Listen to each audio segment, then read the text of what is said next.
Hello everyone, welcome to my channel. आज हम पढ़ेंगे क्लास 8 के मैथ का चैप्टर 2। इस चैप्टर का नाम है linear equations in one variable. इस चैप्टर की ये वीडियो लेक्चर एक इंट्रोडक्शन है। हम सबसे पहले कुछ टर्म्स सीखेंगे कि इस चैप्टर में हमें क्या टर्म्स बार बार काम आ रही हैं, उनका क्या मतलब है, उनकी क्या डेफिनेशन है, उनका यूज क्या है। तो सबसे पहले मैं आपको सिखाऊंगी कि क्योंकि इस चैप्टर में आपको बार बार पढ़ना है एल्जेब्रिक एक्सप्रेशंस के बारे में, तो हम यही सीखते हैं कि एल्जेब्रिक एक्सप्रेशन आखिर होता क्या है। एक्चुअली में एल्जेब्रिक एक्सप्रेशन का मतलब होता है a combination of constants and variables connected by some or all four fundamental operators such as plus, minus, multiply, divide। तो ये तो है इसकी डेफिनेशन। इस डेफिनेशन का मतलब है कि जब हम कुछ कांस्टेंट्स और वेरिएबल्स को कंबाइन करते हैं मैथमेटिकल ऑपरेटर्स की मदद से, तो वो बन जाता है एक एल्जेब्रिक एक्सप्रेशन। अब ये बात मैं आपको छोटी सी और सिंपल सी एग्जांपल से समझाती हूँ, ठीक है। अब ध्यान से देखना। जैसे मान लो मैंने एक नंबर लिख दिया 3x प्लस 2, ठीक है। इस तरह की स्टेटमेंट्स आपने क्लास 6 और 7 में पढ़ी होंगी। इन स्टेटमेंट्स में क्या होता है, अब इसको ध्यान से देखते जाना कि ये जो नंबर 2 है इसे हम कहते हैं कांस्टेंट। कांस्टेंट का मतलब हो गया एक ऐसी वैल्यू जो कि फिक्स हो, ठीक है। 2 जो है वो कांस्टेंट है, क्यों? क्योंकि 2 एक फिक्स वैल्यू है, ठीक है। और अगर हम इस तरफ आए तो ये जो 3x है, इस 3x में हमने यहां पे एक अल्फाबेट यूज किया है ना, x को यूज किया है। x तो एक अल्फाबेट है, यानी कि ये जो अल्फाबेट है ये हमने एक अननोन क्वांटिटी के लिए यूज किया है। तो इसे कहते हैं हम वेरिएबल, ठीक है। हम किसी अननोन क्वांटिटी की जगह किसी अल्फाबेट को इस यूज कर सकते हैं और उसे कहते हैं वेरिएबल, ठीक है। और उसके बाद अगर हम ध्यान से देखें तो ये जो 3x प्लस 2 है, ये दोनों के दोनों कंबाइन होके बनता है हमारा एल्जेब्रिक एक्सप्रेशन, ठीक है। क्या बनता है? एल्जेब्रिक एक्सप्रेशन, ठीक है। तो इस डेफिनेशन को देखो और अब इससे रिलेट करो। मैंने क्या कहा था डेफिनेशन में कि combination of constants and variables, कि अगर हम कुछ वेरिएबल्स को और कुछ कांस्टेंट्स को कंबाइन कर दें, और कैसे कंबाइन करें? जो मैथ के फंडामेंटल ऑपरेटर्स हैं, ऑपरेटर्स मतलब जो ये प्लस, माइनस, मल्टीप्लाई, डिवीजन, ये जो साइन है इनको कहते हैं ऑपरेटर्स। तो इन ऑपरेटर्स की हेल्प से हम कंबाइन करें जब इनको, वेरिएबल्स और कांस्टेंट को, तो बन जाता है हमारा एल्जेब्रिक एक्सप्रेशन, ठीक है। अब मैं इसी चीज को आपको एक और एग्जांपल लेके समझाती हूं, ठीक है। जैसे मैंने एक नंबर लिख दिया 3x, ठीक है। ये भी एक एल्जेब्रिक एक्सप्रेशन है, क्योंकि यहां पे ये x हो गया वेरिएबल, 3 हो गया कांस्टेंट, और मैंने इनको बीच में, ये दोनों आपस में मल्टीप्लाई हो रहे हैं, मैंने इनको मल्टीप्लाई किया तो 3x का मतलब हो गया 3 टाइम्स x। तो ये पूरा का पूरा बन गया एक एल्जेब्रिक एक्सप्रेशन, ठीक है। एक और एग्जांपल लेके देखते हैं। जैसे मैं यहां लिखूं 2 माइनस 5y का स्क्वायर। अब अगेन इसको ध्यान से देखो, ये हो गया कांस्टेंट, ये हो गया वेरिएबल, ठीक है। और मैंने यहाँ पे फंडामेंटल ऑपरेटर कौन सा लगाया? माइनस का। तो ये भी बन गया एक हमारा एल्जेब्रिक एक्सप्रेशन, ठीक है। अब हम और एग्जांपल लेते हैं, क्योंकि जितनी हम एग्जांपल्स देखेंगे हमें और ज्यादा क्लैरिफाई हो जाएगा। एक एग्जांपल हम लिखते हैं जैसे कि 8a प्लस 7b माइनस 5, ठीक है।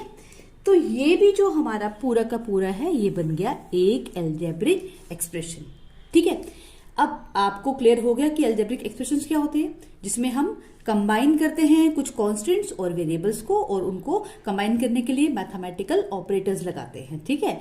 अब दूसरी बात ये है, आपने जो नई चीज सीखनी है वो ये है कि जब हम किसी एल्जेब्रिक एक्सप्रेशन में, यह देखो मैं एक नई एग्जांपल लेके आपको समझाती हूँ कि मैंने एक नंबर ले लिया, यहां देखिए 5x प्लस 7। ठीक है, मैंने ये अलजेब्रिक एक्सप्रेशन ले लिया। यहां क्या होता है, वेरिएबल के आगे जो नंबर होता है, जो वेरिएबल से मल्टीप्लाई हो रहा हो, उसे कहते हैं कोफिशिएंट। क्या कहते हैं? कोफिशिएंट। ठीक है, कोफिशिएंट ऑफ द वेरिएबल। अब इसको हम बोलते हैं, ये देखो, इस पूरे को हम कहेंगे, ये पूरा का पूरा एक एक्सप्रेशन है, अलजेब्रिक एक्सप्रेशन। इस एक्सप्रेशन में ये और ये दोनों हैं इस एक्सप्रेशन की टर्म्स। ठीक है, मैं यहां लिख देती हूं टर्म्स। ठीक है, इस अलजेब्रिक एक्सप्रेशन में दो टर्म्स हैं, एक टर्म है 5x, एक टर्म है 7। जो ये वाली टर्म है, यहां पे वेरिएबल के आगे जो नंबर लिखा गया है उसे कहेंगे कोफिशिएंट। ठीक है, ये छोटी छोटी कुछ टर्म्स हैं जो आपको बार बार इस चैप्टर में काम आएंगी, इसलिए मैं इंट्रोडक्शन में ही क्लियर कर रही हूं। अब समझ आ गया आपको कोफिशिएंट क्या होता है, टर्म्स क्या होता है। इसी को देख के अगर हम यहां पे आए, देखो इस वाली इक्वेशन में, ये जो मैंने ये एग्जांपल ली थी आपकी, यहां पे इस एक्सप्रेशन में कितनी टर्म्स हैं? 1 2 3। तो यानी कि इसमें 3 टर्म्स हैं। ठीक है, और अगर मुझे कोई पूछे कि a का कोफिशिएंट क्या है, तो व्हाट आई विल से 8। ठीक है, और b का कोफिशिएंट क्या है? 7। ठीक है, कोफिशिएंट का मतलब यही होता है कि किसी वेरिएबल के आगे क्या नंबर है, उसे कहते हैं कोफिशिएंट ऑफ दैट वेरिएबल। तो अभी तक हमने क्या क्या सीखा, एक बार रिकैप्चुलेट कर ले जल्दी से। हमने सीखा कि अलजेब्रिक एक्सप्रेशन का मतलब होता है combination of constants and variables connected by some operator. कुछ कांस्टेंट और वेरिएबल्स को जब हम कनेक्ट करते हैं किसी ऑपरेटर के साथ, तो वो बन जाता है एक अलजेब्रिक एक्सप्रेशन। फिर हमने सीखा कि अलजेब्रिक एक्सप्रेशन में जो फिक्स वैल्यू हो उसे कहते हैं कांस्टेंट, और जो चेंज होती है वैल्यू, जो चेंज होती रहे, जो कि फिक्स ना हो, उसे कहते हैं वेरिएबल। उसके बाद हमने सीखा कि अगर हम किसी वेरिएबल के आगे वाला नंबर देखें कि क्या है, उस नंबर को कहते हैं कोफिशिएंट। और किसी अलजेब्रिक एक्सप्रेशंस में ये जो अलग अलग ऑपरेटर्स प्लस और माइनस के द्वारा सेपरेट हुए हैं, उन्हें कहते हैं टर्म्स। ठीक है, जैसे यहां 3 टर्म्स हैं, यहां 2 टर्म्स हैं, इस अलजेब्रिक एक्सप्रेशन में 2 टर्म्स हैं। तो ये चीज तो आपको समझ आ गई। अब इस चैप्टर में जो नेक्स्ट आपने चीज सीखनी है वो है ये, व्हाट इज एन इक्वेशन। ठीक है, आपको बार बार हम कहेंगे this equation is equal to this equation is equal to this, solve this equation. तो ये इक्वेशन होती क्या है, पहले ये समझना बहुत जरूरी है। ठीक है, इक्वेशन को मैथमेटिकल टर्म में हम ये कहेंगे, an equation is an equality involving variables and it has equality sign. Equation असली में होती है एक इक्वालिटी, जिसमें कि हम कुछ वेरिएबल्स इन्वॉल्व करते हैं और इसमें इक्वालिटी का यानी कि ये वाला साइन भी होता है। ठीक है, इसको शॉर्ट में और बिल्कुल सिंपल टर्म्स में मैं आपको समझाने के लिए यहां पे एक एग्जांपल बताती हूं। देखो, अगर हम एक अलजेब्रिक एक्सप्रेशन यहां लिखें, जैसे मैंने ये छोटा सा एक अलजेब्रिक एक्सप्रेशन लिख दिया 2x + 1। ठीक है, और एक अलजेब्रिक एक्सप्रेशन यहां लिख दूं मैं। ठीक है, और इनके बीच में इक्वल टू का साइन डाल दूं, तो बन गई ये एक इक्वेशन। ठीक है, इक्वेशन में असली हम ना कंपैरिजन करते हैं कि ये चीज इसके बराबर है। ठीक है, ये साइन जो है कंपैरिजन के लिए हम इस्तेमाल करते हैं कि this is equal to this. तो हम दो अलग अलग अलजेब्रिक एक्सप्रेशंस का कंपैरिजन कर रहे हैं इक्वेशन में। ठीक है, और इक्वेशन में आपने सीखना है कि इक्वेशन में एक तो हमेशा दो इस तरफ और इस तरफ अलजेब्रिक एक्सप्रेशंस होते हैं, और इक्वालिटी का साइन होता है बीच में। इक्वालिटी के इस तरफ जो पार्ट होता है, जैसे ये वाला पार्ट जो है, इसे हम कहते हैं left hand side, left hand side of the equation. और इक्वालिटी के इस तरफ वाले पार्ट को कहते हैं हम right hand side of the equation. ठीक है, लेफ्ट हैंड साइड को हम शॉर्ट में LHS भी कहते हैं, और राइट हैंड साइड को हम शॉर्ट में RHS भी कहते हैं। ठीक है, इक्वेशन के बारे में सब चीजें क्लियर हो गई। हमने बार बार इस चैप्टर में इक्वेशंस को सॉल्व करना है, तो ये बात तो पहले ही पता होनी चाहिए हमें कि इक्वेशन आखिर होती क्या है।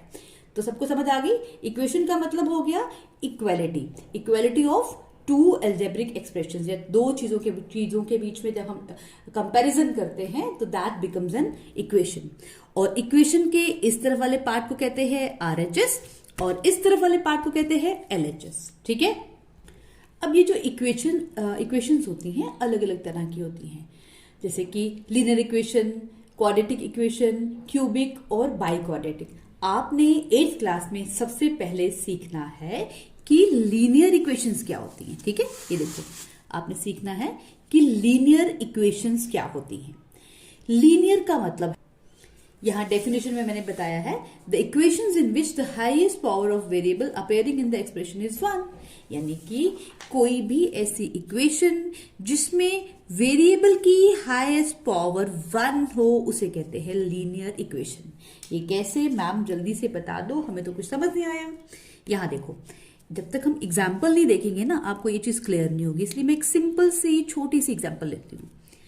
अगर मैं एक ऐसा अलजेब्रिक एक्सप्रेशन लिखूं इक्वल टू के इस तरफ, जैसे ये है 4x - 3, ठीक है, और यहां मैं इक्वल टू लिखूं और ये 5 लिखूं, तो ये जो पूरा का पूरा बन गया, ये तो बन गई एक इक्वेशन। ठीक है। अब इस पूरी इक्वेशन को अगर हम ध्यान से देखें तो यहां पे वेरिएबल क्या है, x, ये है वेरिएबल। ठीक है। और इस x की पावर क्या है, जिसके ऊपर कुछ नहीं हो तो मतलब 1, x की पावर है 1। तो ऐसी ही इक्वेशन जिसमें वेरिएबल की हाईएस्ट पावर 1 हो उसे कहते हैं लीनियर इक्वेशन। आई बात समझ? अगर नहीं आई तो एक और एग्जांपल देखो, जैसे मैं यहां लिखती हूं 7y + 3 = 0। ठीक है, ये मैंने एग्जांपल नंबर 1 थी, ये मेरी एग्जांपल नंबर 2 है। इसको भी अगर हम ध्यान से देखें, यहां पे वेरिएबल कौन सा है, y, और y की पावर क्या है, कुछ नहीं है, तो इसका मतलब हो गया 1। ठीक है। तो पूरे के पूरे जो ये पूरा का पूरा इक्वेशन जो है, इसमें एक ही वेरिएबल है यूज हो रहा, और उस वेरिएबल की पावर क्या है 1। इस पावर को हम डिग्री भी कहते हैं, तो इसे कहेंगे हम लीनियर इक्वेशन इन 1 वेरिएबल। ठीक है। अब मैं एक और एग्जांपल लेती हूं ताकि आपको अच्छे से अंडरस्टैंडिंग हो जाए और आप पहचान सको कि कौन सी इक्वेशन लीनियर इक्वेशन है और कौन सी नहीं है। अगर मैं कुछ ऐसा लिख दूं 2x² + 3x + 5 = 0। ठीक है। अब देखो, क्या ये एक लीनियर इक्वेशन है, बताइए। नो, क्यों? क्योंकि इसमें जो वेरिएबल है x है वेरिएबल। ठीक है, पूरी की पूरी इक्वेशन में x वेरिएबल यूज हो रहा है, लेकिन x की यहां पावर कुछ नहीं है तो मतलब 1 है, यहां पावर 2 है, तो पूरी इक्वेशन में x की हाईएस्ट पावर क्या है, 2। तो इससे हमें समझ आ गया कि ये एक इक्वेशन तो है पर ये लीनियर इक्वेशन नहीं है, क्योंकि लीनियर इक्वेशन कब होती, अगर इसमें x की हाईएस्ट पावर 1 होती। ठीक है। एक और लेके देखते हैं, जैसे कि हमने यहां लिखा एग्जाम्पल नंबर ये 3 थी, ये एग्जाम्पल लेती हूं मैं 4। जैसे मैं यहां लिखूं 7p³ + 2p² = 9। ठीक है, ये भी एक इक्वेशन है। इस इक्वेशन में वेरिएबल क्या है, p, और इस p वेरिएबल की हाईएस्ट पावर कितनी है, 3। तो इसका मतलब है this is also not a linear equation. ठीक है, ये भी लीनियर इक्वेशन नहीं है, ये भी नहीं है, ये भी है, ये भी है। क्यों? क्योंकि लीनियर इक्वेशन में x या y जो भी वेरिएबल यूज हुआ हो उसकी हाईएस्ट पावर 1 होनी चाहिए। तो ये चीज समझ आ गई। क्योंकि ये चैप्टर ही हमारा लीनियर इक्वेशंस के बारे में है, इसलिए आपको ये अंडरस्टैंडिंग होना बहुत बहुत बहुत इंपॉर्टेंट है। ठीक है, इसलिए मैंने इतनी सारी एग्जांपल्स देके आपको समझाने की कोशिश की। अब इसके बाद जो नेक्स्ट टॉपिक हमने सीखना है वो है लीनियर इक्वेशंस इन 1 वेरिएबल। ठीक है, क्योंकि हमारे चैप्टर का नाम ही ये है लीनियर इक्वेशंस इन 1 वेरिएबल, तो हमें तो पता होना चाहिए कि लीनियर इक्वेशंस इन 1 वेरिएबल आखिर होता क्या है। असली में the expressions which form the equation that contain only one variable and the highest power of the equation appearing in the equation is 1 is called linear equation in one variable. इसका मतलब क्या है? इसका मतलब है कि एक ऐसा अलजेब्रिक एक्सप्रेशन जिसमें कि एक ही वेरिएबल इन्वॉल्व हो और उस वेरिएबल की जो पावर है हाईएस्ट वो 1 होनी चाहिए, तो उसे कहते हैं linear equations in one variable. ठीक है, तो अब मैं एक एग्जांपल से आपको समझाती हूं, ऐसे कैसे समझ आएगी हमें मैम। तो ये देखो, अगर मैं कुछ ऐसा लिख दूं 2x plus 1 is equal to 0, तो ये एक इक्वेशन भी है। ठीक है, इसमें वेरिएबल कितने यूज हो रहे हैं? 1, सिर्फ एक ही वेरिएबल यूज हो रहा है, वो है x, और इस वेरिएबल की हाईएस्ट पावर भी क्या है? 1। तो ये बन गई linear equation in one variable. ठीक है, सिंपल है। अब एक और देखते हैं हम, जैसे मैंने यहां लिखा एक 7y plus 4 is equal to 2। ठीक है, यहां भी हमने वेरिएबल क्या यूज किया? y, यानी कि पूरी इक्वेशन में एक ही वेरिएबल यूज हो रहा है। ठीक है, 1 वेरिएबल है और इस वेरिएबल की हाईएस्ट पावर क्या है? 1। तो ये लीनियर इक्वेशन भी है। एक लीनियर इक्वेशन जिसमें एक ही वेरिएबल हो उसे कहते हैं linear equation in one variable. ठीक है, ये चीज समझ आ गई। अब मैं कुछ ऐसी एग्जांपल लेती हूं जो कि linear equations in one variable नहीं है, तो आपको क्लियर हो जाएगा कि क्या होता है ये देखो, अगर मैं कुछ ऐसा लिख दूं 2x square plus 3y is equal to 0। ठीक है, अब आप ध्यान से देखो तो यहां पे वेरिएबल्स तो 2 यूज हो रहे हैं, एक x एक y। इसका मतलब हो गया कि ये एक इक्वेशन तो है पर एन इक्वेशन इन 2 वेरिएबल्स, यहां पे 2 वेरिएबल यूज हो रहे हैं। तो दूसरी बात ये है कि जो वेरिएबल है उसकी हाईएस्ट पावर भी 2 है, तो इसका मतलब है ये linear equation in one variable नहीं है। ठीक है, ना तो ये लीनियर इक्वेशन है, ना ही इसमें एक वेरिएबल यूज हो रहा है। एक और लेके देखते हैं हम, जैसे मैं लिखूं 2a plus b is equal to 3। ठीक है, इस एग्जाम्पल में हमारे कितने वेरिएबल्स हैं? हम यहां पे 2 वेरिएबल्स यूज कर रहे हैं, एक a एक b। तो यहां से हमें समझ आ गया कि ये जो इक्वेशन है ये इक्वेशन इन 2 वेरिएबल्स है, इक्वेशन इन वन वेरिएबल नहीं है। ठीक है, ये लीनियर इक्वेशन तो है। यहाँ पे देखो जो भी वेरिएबल है उसकी हाईएस्ट पावर तो 1 है, लेकिन इसमें वेरिएबल्स 2 यूज हो रहे हैं। ठीक है, तो इसलिए ये भी, अगर आपको ऐसा क्वेश्चन आ जाए कोई एमसीक्यू में कि check whether the followings are linear equations in one variable और नॉट, तो आप इनको देख के पहचान सकेंगे ना कि this is not linear equation one variable, this is also not, this is linear equation in one variable, this is also linear equation one variable. तो आपको ये समझ आ गया आप कौन से पूरा, क्योंकि चैप्टर का नाम ही ये है, हमने चैप्टर में यही सीखना है, तो आपको ये अच्छे से आना चाहिए। अब ये तो आपको समझ आ गया कि लीनियर इक्वेशंस क्या हैं, linear equations in one variable क्या हैं। अब हम सीख लेते हैं कि इन इक्वेशंस को सॉल्व कैसे करते हैं। ठीक है, ये आपको बार बार इस चैप्टर में काम आएगा। अगर आपके पास कोई इक्वेशन दी है, सपोज ये इक्वेशन है मेरी x minus 2 is equal to 7 और कहा गया है कि इसे सॉल्व करो। ठीक है, ये एग्जाम्पल ले रही हूं मैं। हम कैसे सॉल्व करते हैं? लीनियर इक्वेशंस को सॉल्व करने का मतलब होता है कि जो वेरिएबल है उसकी वैल्यू कैलकुलेट करके बताओ। ठीक है, असली में हमें कहना चाहते हैं ये कि जो भी वेरिएबल है उसकी क्या वैल्यू है ये ढूंढ के बताओ। तो कैसे ढूंढेंगे? इसके लिए मेथड ये होता है कि हम क्या करते हैं, जो भी वेरिएबल होगा ना, हम कोशिश करते हैं कि इसको इक्वल टू के एक तरफ रखा जाए, लेफ्ट हैंड साइड या राइट हैंड साइड, और उसके साथ जितने भी नंबर्स हैं उनको दूसरी साइड शिफ्ट कर दिया जाए। जैसे अगर हम यहां पे देखें, इक्वल टू के इस तरफ है 7, इस तरफ है x माइनस 2, तो इसको सॉल्व करने के लिए हमारा फर्स्ट स्टेप यही होगा कि x के साथ जो ये -2 है ना, इसको इस तरफ शिफ्ट कर दिया जाए राइट हैंड साइड, यानी कि ये यहां हम शिफ्ट कर देंगे।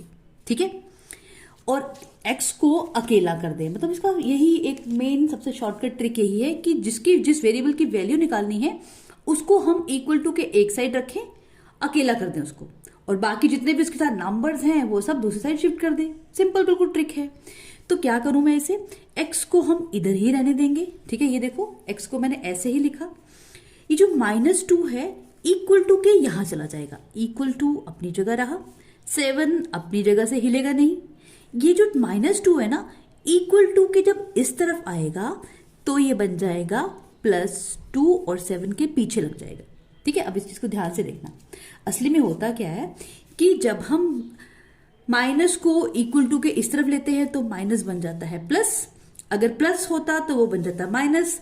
कोई नंबर अगर इस तरफ मल्टीप्लाई हो रहा हो तो इक्वल टू के इस तरफ डिवाइड हो जाता है, और डिवाइड हो रहा हो तो वो मल्टीप्लाई हो जाता है। मतलब जो भी यहाँ पे नंबर के आगे ऑपरेटर हो उसका हम उल्टा कर देते हैं। ठीक है, सिंपल है। तो अब इसको सॉल्व कर लेते हैं। x इज इक्वल टू 7 + 2 9, यानी कि हमने सॉल्व कर लिया कि x की वैल्यू आ गई 9। एक और एग्जाम्पल लेके दिखाती हूँ। जैसे मैं एग्जाम्पल ले लूं, t/5 इज इक्वल टू 10। ठीक है, इसे भी अगर हमें कहा गया है इसे सॉल्व करो, मतलब कि हमें इस t की वैल्यू कैलकुलेट करनी है। कैसे करेंगे? मैंने आपको क्या सिखाया कि हमारा ट्रिक ये होता है कि जो वेरिएबल है उसको अकेला करना है। ठीक है, यहाँ पे t अकेला नहीं है, t के साथ 5 डिवाइड हो रहा है, तो t को मैं यहां लिखूंगी। इस 5 को मुझे इक्वल टू के इस तरफ लेना पड़ेगा ताकि यहाँ पे t अकेला रह जाए। लेकिन होता क्या है कि जो नंबर यहाँ पे डिवाइड हो रहा हो, जब इक्वल टू के ये इस तरफ जाएगा ना, ये इक्वल टू के यहां शिफ्ट हो जाएगा। जब यहां शिफ्ट होगा, यहां t के साथ 5 डिवाइड हो रहा है, यहां पे देखो 10 के साथ ये मल्टीप्लाई हो जाएगा। वापस देखो, t यहीं पे रह गया, इक्वल टू अपनी जगह पे लिखा, 10 को अपनी जगह पे रखा, बस 5 शिफ्ट होके यहां आया और यहां डिवाइड हो रहा था, यहां पे मल्टीप्लाई हो जाएगा। तो now the t will become 10 5 50। ये आंसर आ गया। ठीक है, तो सिंपल है। इसी तरह से हम इसके बाकी क्वेश्चन भी सॉल्व करेंगे। तो इंट्रोडक्शन पार्ट में हमने कुछ मेन टर्म्स भी सीख ली इस चैप्टर की, और हमने ये सीखा कि हम इक्वेशन को किस तरह से सॉल्व करते हैं। अब बाकी जो एक्सरसाइजेस हैं वो डिटेल में हम नेक्स्ट वीडियो में करेंगे। लेकिन जाने से पहले बता दूं, अगर आप चैनल में नए हैं तो जल्दी से सब्सक्राइब कीजिए मेरे चैनल को, और लाइक बटन दबा के एक प्यारा सा कमेंट भी लिखना मत भूलो। तो मिलते हैं नेक्स्ट वीडियो में इस चैप्टर की नेक्स्ट एक्सरसाइजेस के साथ। तब तक के लिए bye bye and take care.